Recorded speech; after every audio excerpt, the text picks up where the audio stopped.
I got the pool up. And Mom said that the pool was probably going to overflow. Look at, there's clouds in the sky and it's cold. I told them they're going to freeze their little butts off. You better get in this pool, Jim, or else you're going to freeze. Go! So I went and got chemicals. I told them they could swim in it before we put all the chemicals in. Hey!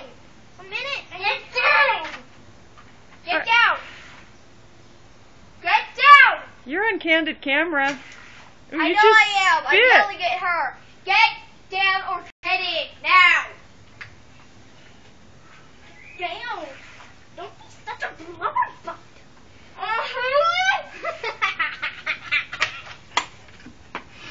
Yes, I called you a blubberbutt.